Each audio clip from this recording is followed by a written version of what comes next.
ദൈവനാമത്തിന് മഹത്വം ഉണ്ടാകട്ടെ. എൻ്റെ പേര് ഗിരിജ. ഞാൻ തിരുവനന്തപുരത്തു നിന്ന് വരുന്നു. ഞാൻ ഉടമ്പടി ആദ്യമായിട്ട് എടുത്തത് 2022 23 10 മാസത്തിലാണ് ഞാൻ ഉടമ്പടി എടുത്തത്. ഉടമ്പടി എടുത്ത് എനിക്ക് അന്ന് മുതൽ സന്തോഷവും കാര്യങ്ങളും. മാതാവ് ആദ്യത്തെ ദിവസം തന്നെ ഞാൻ ഇവിടെ നിന്ന് ഉടമ്പടി എടുത്തു. പിറ്റേ ദിവസം രാവിലെ ഞാൻ എന്നും ഇവിടെ ഉടമ്പടി എടുക്കുന്നതിന് മുമ്പ് ഞാൻ 4 മണിക്ക് ഞാൻ എണീറ്റ് വീട് തൂത്തുവാരി തുടച്ചിട്ടേ ഞാൻ പ്രാർത്ഥനയ്ക്ക് ഇരിക്കുകയുള്ളൂ. പ്രാർത്ഥനയ്ക്ക് ഇരിക്കുമ്പോൾ തന്നെ മാതാവ് വന്ന്, എനിക്കത് അറിഞ്ഞൂടെയിരുന്നു, പിച്ചുപ്പൂവിൻ്റെ മണം നല്ല രീതിയിൽ സുഗന്ധമുണ്ടായിരുന്നു. അപ്പോൾ എനിക്കറിയാം, ഞാനും എൻ്റെ ചേച്ചിയും കൂടെ ഇവിടെ വന്ന് ഉടമ്പടി എടുത്തത്. ചേച്ചി ഇന്നിപ്പോൾ നിലവിലില്ല. അപ്പോൾ ഞാൻ ചേച്ചിയോട് ചോദിച്ചു, ചേച്ചി നിനക്ക് പ്രാർത്ഥനയ്ക്കുന്നപ്പോൾ വല്ല മണം വല്ലതും വന്നിട്ടുണ്ടോ എന്നോട്. അപ്പോൾ നീ ഇല്ല എന്ന് പറഞ്ഞു. അപ്പോൾ ഞാൻ രാവിലെയും വൈകിട്ട് ഇരിക്കുമ്പോൾ എനിക്ക് എൻ്റെ വീട്ടിൽ ഭയങ്കരമായിട്ട് പിച്ചിപ്പൂവിൻ്റെ മണമുണ്ട്. അപ്പോൾ പിന്നീടാണ് സാക്ഷ്യങ്ങൾ കേട്ടപ്പോഴത്തേക്ക് എനിക്ക് മനസ്സിലായത് മാതാവ് വന്നതാണെന്ന്. അങ്ങനെ ഉടമ്പടി കഴിഞ്ഞ് ഞങ്ങൾ പിന്നെ അന്ന് വന്നപ്പോൾ മുതൽ എല്ലാ മാസവും ഞാനും എൻ്റെ ചേച്ചിയും ഇവിടെ വരും. ഒരു മാസം വന്നില്ലേ ഞങ്ങൾക്ക് എന്തോ ബുദ്ധിമുട്ടാണ്. എല്ലാ മാസവും വരും. ഇപ്പോഴും ഈ മാസം വരെയും തന്നെ എല്ലാ മാസവും വരും. അതിൽ ഇനിയിപ്പോൾ കഴിഞ്ഞ മാസം എനിക്ക് വരാൻ പറ്റിയില്ല, വീട് പണിയും കാര്യങ്ങളൊക്കെ ആയി താമസം മറന്ന് വരാൻ പറ്റില്ല. അല്ല, എല്ലാ മാസവും ഞാൻ വരും. അങ്ങനെ വന്നു. പിന്നെ രണ്ടാമത്തെ ഉടമ്പടി പുതുക്കി കഴിഞ്ഞപ്പോഴത്തേക്കും എനിക്ക് അത്ഭുതം നടന്നെന്ന് വെച്ചാൽ, മാതാവ് തന്നത് പുള്ളിയുടെ എൻ്റെ ഭർത്താവിൻ്റെ വസ്തുക്കളെല്ലാം മറ്റൊരാൾ കൈക്കലാക്കി വച്ചിരിക്കുമായിരുന്നു. 10-15 വർഷത്തിൽ കൂടുതലായി. അത് നമ്മളുടെ കയ്യിൽ ഒരു രേഖകളും ഇല്ല. ഒരു ആധാർ പോലും, അച്ഛൻ്റെ ആധാർ പോലും നമ്മളെ കയ്യിലില്ലായിരുന്നു. മാതാവ് ഓരോരുത്തരെയും നിയോഗിച്ച് അവിടുന്ന് മയ്യനാട്, കൊല്ലം മയ്യനാടാണ് ഇവരുടെ സ്ഥലം. അവിടുന്ന് 80 സെൻറ്റ് സ്ഥലം എൻ്റെ പേരിൽ, ഞങ്ങളെ പേരിലേക്ക് എഴുതാൻ പറ്റി. അത് ഞങ്ങളെ പേരിലേക്കാക്കി. അതുപോലെ ഓരോ അനുഗ്രഹങ്ങളും മാതാവ് ഞങ്ങൾക്ക് തന്ന അത്ഭുതങ്ങൾ കണ്ട എത്ര നന്ദി പറഞ്ഞാലും മതി വരില്ല. അതുപോലെ നേരത്തെ ഞാനിവിടെ ഒരു സാക്ഷ്യം പറഞ്ഞിട്ടുണ്ട്.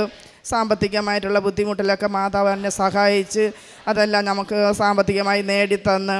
അത് പോയിട്ട് അച്ഛൻ്റെ പേരിൽ, അച്ഛൻ സയനിസ്റ്റായിരുന്നു ഡൽഹിയിൽ. അവിടെ പ്രോപ്പർട്ടിയും ഉണ്ടായിരുന്നു, വീടും ഉണ്ടായിരുന്നു. അത് ഈ പറഞ്ഞതുപോലെ ആ പുള്ളിയുടെ കയ്യിലായിരുന്നു എല്ലാ രേഖകളും. നമ്മളെ കയ്യിലൊന്നും ഇല്ലായിരുന്നു. അവിടെ നിന്ന് ഒരു ഉദ്യോഗസ്ഥൻ നമ്മളെ തിരക്കി വന്ന് അച്ഛൻ്റെ വീട്ടിലേക്ക് മയ്യനാട്ട് വന്ന്. അപ്പോൾ അവിടെ ആരുമില്ല, നമ്മൾ തിരുവനന്തപുരത്താണ് താമസിക്കുന്നത്. അപ്പോൾ എൻ്റെ ഫോൺ നമ്പർ വാങ്ങിച്ചു. അവിടുത്തെ ഒരു ചേച്ചിക്ക് എൻ്റെ നമ്പറുണ്ടായിരുന്നു. അവരെ തിരക്കി വന്ന് ആ സാറ് തിരുവനന്തപുരത്ത് വന്ന് ഞങ്ങളെ തിരക്കി വന്ന് അവിടുത്തെ സ്ഥലം ഇങ്ങനെ പോവും, നിങ്ങൾ എന്തെങ്കിലും ചെയ്യണമെന്ന് പറഞ്ഞപ്പോൾ നമ്മളതിൽ ഒന്നുമില്ല, നമുക്കിതിനെപ്പറ്റി ഞങ്ങൾ ഇറങ്ങുന്നില്ല, എനിക്ക് പറ്റത്തില്ല, നമുക്ക് അതിന് വേണ്ടിയിട്ടുള്ള ആൾക്കാരും ഇല്ല എന്ന് പറഞ്ഞപ്പോഴത്തേക്ക് ആ സാറ് തന്നെ അവിടുത്തെ പോലീസ് ഉദ്യോഗസ്ഥനാണ്. ആ ഉദ്യോഗസ്ഥൻ അവിടെ നിന്ന് ആൾക്കാരെ കൊണ്ടുവന്ന് അവിടുത്തെ പ്രോപ്പർട്ടി ഒരു രേഖയും അച്ഛനെ കുറിച്ചുള്ള ഒരു ഒന്നും നമ്മളെ കയ്യിലില്ല. അവരെല്ലാ കാര്യങ്ങളും ഒരുക്കി, പ്രമാണങ്ങൾ അടിച്ച്, ടാക്സ് അടച്ച്, എല്ലാ കാര്യങ്ങളും ആക്കി എൻ്റെ ഭർത്താവിൻ്റെ പേരിലേക്ക് ഇപ്പോൾ പ്രമാണം നടന്ന് അത് മാതാവ് സാധിച്ചു തന്ന്. 15 വർഷത്തിൽ കൂടുതലായി, 10-15 വർഷത്തിൽ കൂടുതലായി അവിടെ വെറുതെ കിടക്കുമായിരുന്നു. മറ്റേ പുള്ളിക്കാരൻ വാടകയ്ക്ക് കൊടുത്ത് അതിൻ്റെ പൈസയൊക്കെ അയാൾ വാങ്ങിച്ചുകൊണ്ടിരിക്കുമായിരുന്നു. അങ്ങനെ ഇപ്പോൾ ഇടപെട്ട് നമുക്കത് സാധിച്ചു തന്ന്. പിന്നെ ഞാൻ ഉടമ്പടിയിൽ വച്ചിട്ടുള്ളതെല്ലാം എൻ്റെ ഭർത്താവിൻ്റെ സമ്പത്ത് മടക്കി കിട്ടണം. ഇനിയുണ്ട്, വസ്തുക്കൾ ഒരുപാടുണ്ട്. അതൊക്കെ ഇനി നേടി, അതൊക്കെ ഓരോന്ന് എഴുതിക്കൊണ്ടിരിക്കണം. ഓരോരുത്തരെ നിയോഗിച്ച് ആൾക്കാർ വന്ന് നമുക്കെല്ലാം അത് ഓരോന്ന് നടത്തിക്കൊണ്ടിരിക്കുക മാതാവ്. 100% അതെല്ലാം നടക്കുമെന്നുള്ള വിശ്വാസവും നമുക്കുണ്ട്. പിന്നെ അത് പോയിട്ട് ഞാൻ ഉടമ്പടിയിൽ ഒരിക്കൽ പോലും വച്ചില്ല. ഞങ്ങൾ 5 വർഷം കൊണ്ട് വാടക വീട്ടിലാണ് താമസിക്കുന്നത്. മാതാവ് എനിക്കൊരു വീട് വയ്ക്കാനായിട്ട് മാതാവ് സഹായിച്ച്.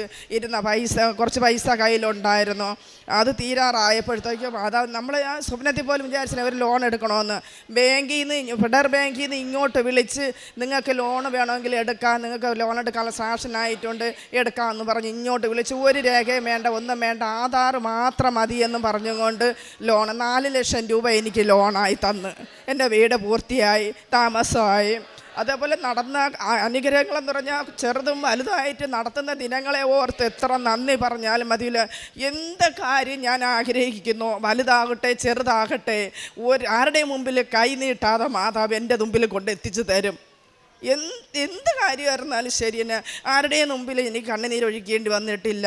ഒരുപാട് ഞാൻ കഷ്ടപ്പെട്ട് വന്നവളാണ്. ഞാനൊരു വീട്ടു ജോലിക്ക് പോയിക്കൊണ്ടിരുന്നവളാണ്. അവിടെ നിന്നും എന്നെ ദൈവം വെളിയിലോട്ട് മസ്കറ്റിലേക്ക് പോയി. മസ്കറ്റിൽ പോയിട്ട് വന്നതിനൊക്കെയാണ് വിവാഹം വേണ്ടാന്നും പറഞ്ഞുകൊണ്ട് നടന്ന് എന്നെ ഈ മനുഷ്യനിലേക്ക് കൊണ്ടെത്തിച്ചത്. ഇതൊരു പാവപ്പെട്ട ഒരു മനുഷ്യനാണ്, ആരുമില്ല, അത്ര സുഖമില്ലാത്ത ഒരാൾ കൂടെയാണ്.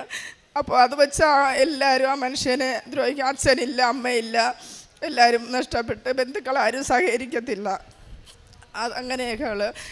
പക്ഷേ എൻ്റെ ദൈവം ഈ മനുഷ്യനെ നോക്കാൻ വേണ്ടിയിട്ടായിരിക്കും ദൈവം എന്നെ നിയോഗിച്ചത്. എത്രയും വേണ്ടാന്ന് പറഞ്ഞിട്ട് നല്ല നല്ല കാര്യങ്ങൾ വന്നിട്ടും വേണ്ടാന്ന് പറഞ്ഞ് നടന്ന എന്നെ ഈ മനുഷ്യനെ രക്ഷിക്കാൻ വേണ്ടിയിട്ടായിരിക്കും ദൈവം എന്നെ കൂട്ടിച്ചേർത്തത്.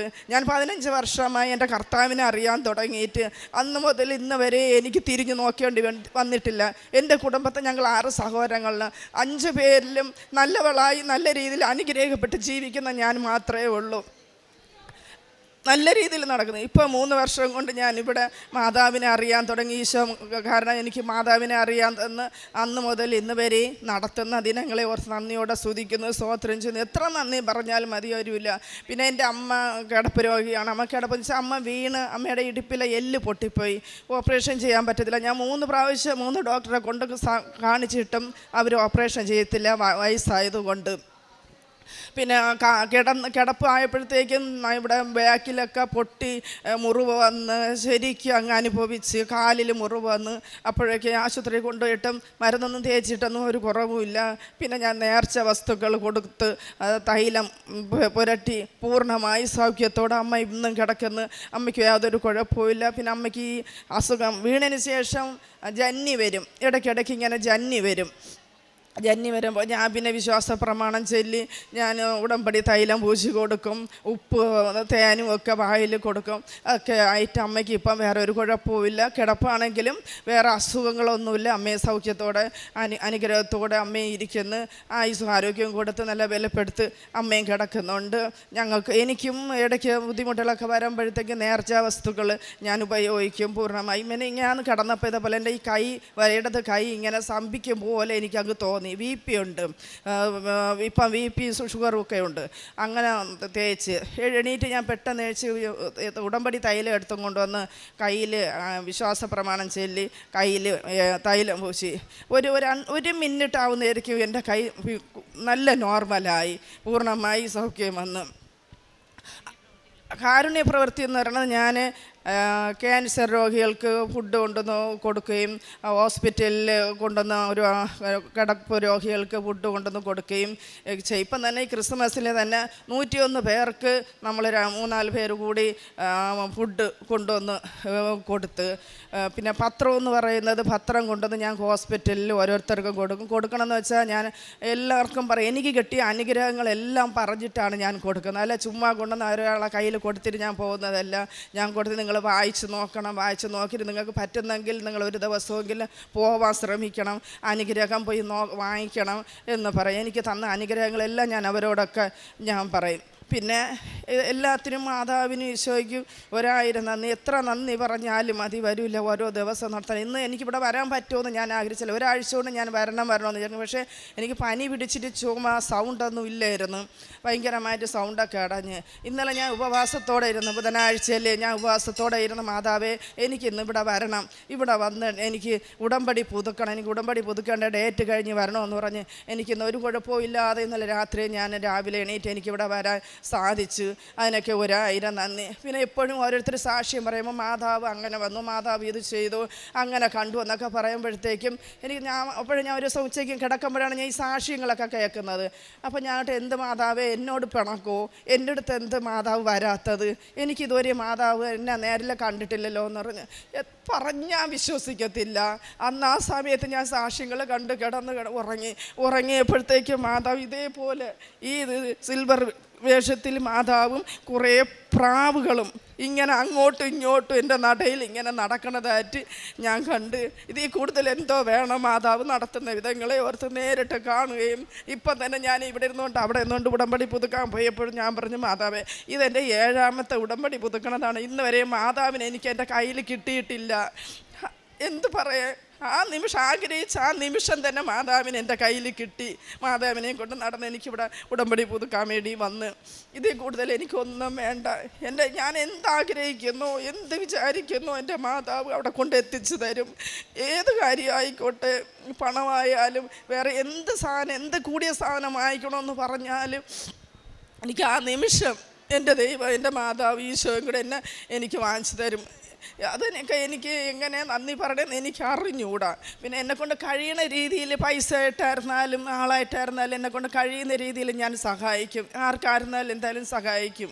അതിനൊക്കെ ഞാൻ ഒരു മടിയും കാണിക്കത്തില്ല.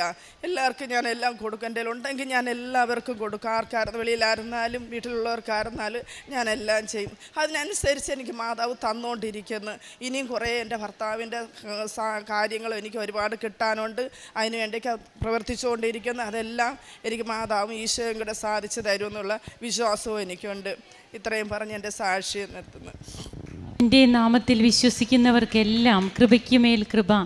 യോഹന്നാൻ 1:16 തിരുവചനങ്ങൾ അന്വർത്ഥമാകുമാറ് ഓരോ അനുഭവ സാക്ഷ്യങ്ങളും ജീവൻ തുടിക്കുന്നതാകുന്നത് എങ്ങനെയെന്ന് ആ വ്യക്തികൾ പങ്കുവയ്ക്കുകയാണ്. തങ്ങളുടെ ജീവിതത്തിലെ കൃപയ്ക്കുമേൽ കൃപ ലഭിക്കുന്ന അനുഭവങ്ങൾ. അത് ഏത് വ്യക്തികളെന്നില്ല, ഏത് സമുദായമെന്നില്ല, മതമെന്നില്ല, തൻ്റെ നാമം വിളിച്ചപേക്ഷിക്കുക. അതുകൊണ്ടാണ് അമ്മയുടെ പ്രത്യക്ഷീകരണത്തിൻ്റെ സാക്ഷികളാക്കി യേശുനാമത്തിൽ നമ്മെ ഉയർത്തണമേ എന്ന പ്രാർത്ഥന നാം പ്രാർത്ഥിക്കുമ്പോൾ അമ്മ അത് സ്വീകരിക്കും. എന്തെന്നാൽ സ്വർഗം ആവശ്യപ്പെട്ടതൊക്കെ ചെയ്തതാണ് പരിശുദ്ധ കന്യകാമറിയം. അതുകൊണ്ട് പരിശുദ്ധ അമ്മ ചോദിക്കുന്നതൊക്കെ സ്വർഗത്തിന് കൊടുക്കാതിരിക്കാൻ പറ്റില്ല. പിതാവ് അത് ചെയ്യുന്നു. അതാണ് നാം ഇന്നിവിടെ കാണുന്നത്. അങ്ങനെ തൻ്റെ ജീവിത അനുഭവങ്ങൾ ഗിരിജ എന്ന ഈ മകളിവിടെ പങ്കുവയ്ക്കുമ്പോൾ തൻ്റെ ഹസ്ബൻഡിൻ്റെ പേരിലുള്ള വസ്തു, അതുപോലെ മറ്റ് വസ്തുവകകളെല്ലാം അതെല്ലാം തടസ്സങ്ങളായി മാറുന്ന അവസരങ്ങളിൽ എങ്ങനെയാണ് ഉടമ്പടി എടുത്തപ്പോൾ തങ്ങളെ തിരക്കി ഡൽഹിയിൽ നിന്ന് വ്യക്തി വരിക, അത് തങ്ങൾക്ക് വേണ്ടിയിട്ട് അവിടെ പറയാനും പ്രവർത്തിക്കാനുമൊക്കെ ആളുകൾ ഉണ്ടാവുക, ഇതൊന്നും ഈ മക്കൾക്ക് അവരുടെ സ്വാധീനത്തിൽ കഴിവുള്ളതല്ല. ഹസ്ബൻഡ് ഒരു അത്ര നല്ല ആരോഗ്യസ്ഥിതിയുള്ള വ്യക്തിയല്ല എന്നാണ് നാം കേട്ടത്. അപ്പോൾ ഇവിടെയാണ് അമ്മ എങ്ങനെ കൊണ്ടു നടക്കുന്നു. അമ്മയെ വിളിച്ചപ്പോഴേ അമ്മ വന്നു. അമ്മ എൻ്റെ മുറ്റത്ത് നിൽക്കുന്നത് ഞാൻ കണ്ടു. അപ്പോൾ ഇതൊക്കെ നമ്മോട് പറയുമ്പോൾ ആരെങ്കിലും ഇവിടെ ഇരുന്ന് ചിന്തിച്ചാൽ ഇതൊക്കെ ഉള്ളതാണോ എന്ന് ചിന്തിച്ചാൽ അത് ചിന്തിക്കുന്നവരുടെ മാത്രം കുഴപ്പമാണ്. ഇതനുഭവിച്ച മക്കൾക്ക് അതിന് മറ്റൊരു വാക്കില്ല പറയുവാൻ. അവരവരുടെ ജീവിതത്തിൽ ആര് പറഞ്ഞാലും അവരത് മാറ്റി പറയില്ല. അതുകൊണ്ട് തന്നെയാണ് ഇന്ന് അവരിവിടെ വന്ന് സാക്ഷ്യപ്പെടുത്തുന്നത്. അങ്ങനെ തൻ്റെ ജീവിതത്തിൽ ദൈവം ചൊരിഞ്ഞ കൃപകൾക്കും അതുപോലെ ഉടമ്പടി നേർച്ച വസ്തുക്കളിലൂടെ തനിക്ക് ലഭിച്ച അനുഭവങ്ങൾ, സൗഖ്യ അനുഭവങ്ങൾ, തൻ്റെ അമ്മയുടെ അവസ്ഥ എന്തായിരുന്നു, അതിപ്പോൾ എത്രമാത്രം വ്യത്യാസപ്പെട്ടിരിക്കുന്നു, ഇങ്ങനെ ഓരോന്നും പറയുമ്പോൾ താൻ അറിഞ്ഞ ദൈവത്തിന് വേണ്ടി ഏതറ്റം വരെയും പോകുവാൻ, എന്നും കർത്താവിനോടുകൂടി ആയിരിക്കുവാനൊക്കെയാണ് ഈ ഓരോ മക്കളും തങ്ങളുടെ ജീവിതത്തിൽ കൂടുതൽ ശ്രദ്ധിക്കുന്നത്. അതിനു വേണ്ടിയിട്ടുള്ള അവരുടെ സമയം, പ്രാർത്ഥന, അതൊക്കെ എത്രമാത്രം അവർ തീഷ്ണതയുള്ളതാക്കുന്നു. അങ്ങനെ ഇന്ന് ഈശോയെ കൊണ്ട് നിറഞ്ഞു നിൽക്കുന്ന ഈ മകളോടും കുടുംബത്തോടും ഒപ്പം നമുക്കും കരങ്ങളടിച്ച് ദൈവത്തെ ആരാധിക്കാം. യേശുവേ നന്ദി, യേശുവേ സ്തുതി, യേശുവേ ആരാധന. അത്യപൂർവ ദൈവാനുഭവങ്ങൾ ഇനി നിങ്ങൾക്കും സ്വന്തം. ഈ യൂട്യൂബ് ചാനൽ ഇതുവരെ സബ്സ്ക്രൈബ് ചെയ്തിട്ടില്ലെങ്കിൽ ഇപ്പോൾ തന്നെ സബ്സ്ക്രൈബ് ചെയ്യുക. ഈ വീഡിയോ ഇപ്പോൾ തന്നെ നിങ്ങളുടെ സുഹൃത്തുക്കൾക്ക് ഷെയർ ചെയ്തുകൊണ്ട് കർത്താവിൻ്റെ പ്രേക്ഷിതരാകുക.